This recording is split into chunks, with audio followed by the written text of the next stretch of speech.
Jadilah orang yang manis seperti gula. Maaf nanti kalau banyak salah, maklumlah masih pemula. Assalamualaikum warahmatullahi wabarakatuh.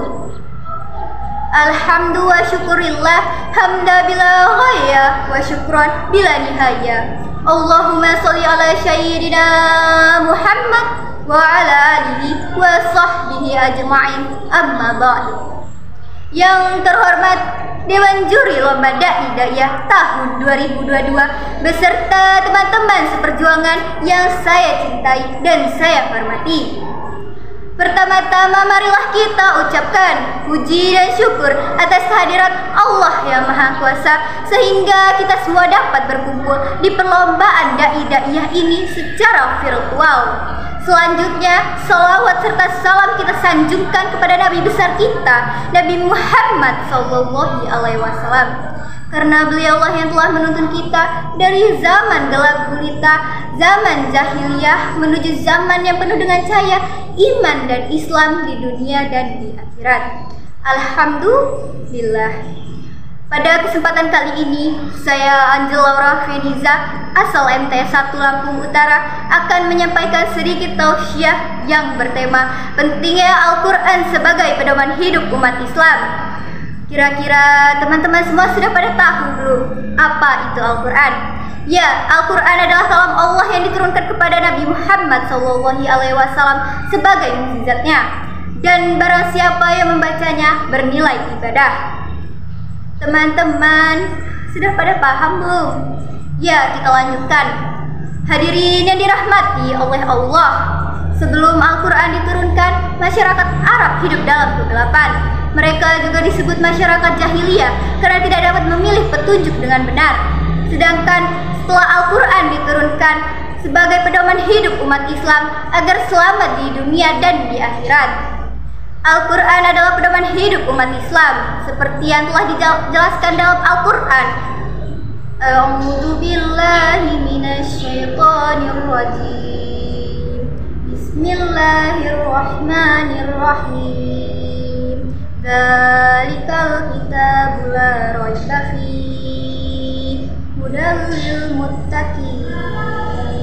Artinya, kitab Al-Quran ini tidak ada keraguan padanya, petunjuk bagi mereka yang bertakwa. Quran Surat Al-Baqarah ayat 2. Para jamaah, perlu diketahui bahwa dengan diturunkannya Al-Quran bisa sebagai obat penawar dari kesulitan dan rahmat Allah kasih sayangnya terhadap umat Islam.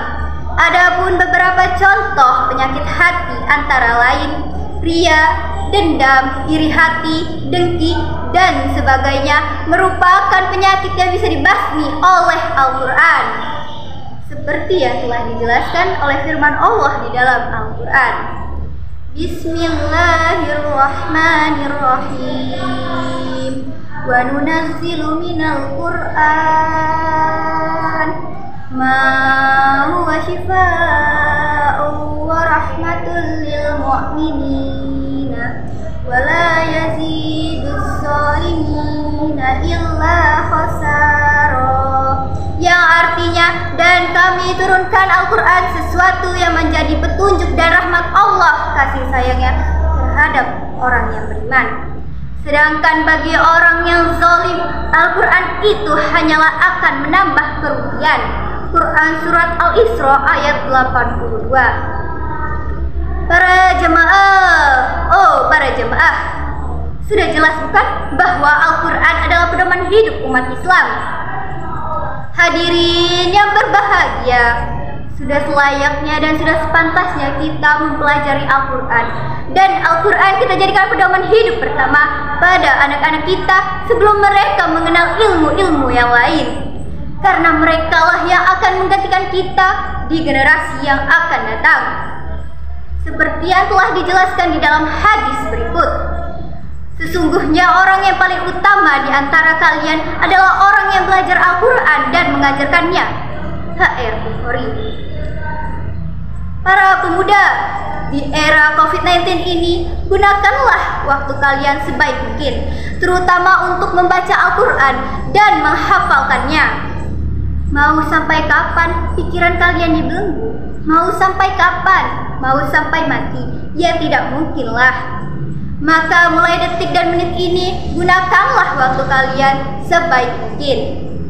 Demikianlah sudah banyak dan sudah jelas firman Allah dan hadis-hadis lainnya yang menyatakan bahwa Al-Quran adalah sumber hukum yang harus diikuti untuk pedoman hidup umat Islam. Para pemuda, masa depan Islam ada di pundak kalian. Islam agamaku, Indonesia negeriku, Al-Quran pedomanku. Sebelum saya akhiri, ada makalah yang bagus dari kitab Iqdatul Nafsin yang artinya Antum ya ayuhan nabitun Nibrasul amal wa najmul huda wa hadaul haula ma ghartul muna, yang artinya, wahai kalian para pemuda, kalian adalah pelita harapan, bintang dari kegelapan, dan raihlah cita-cita yang tinggi. Mungkin itu saja dari saya akhiri. Wabillahi taufik wal hidayah. Wassalamualaikum warahmatullahi wabarakatuh.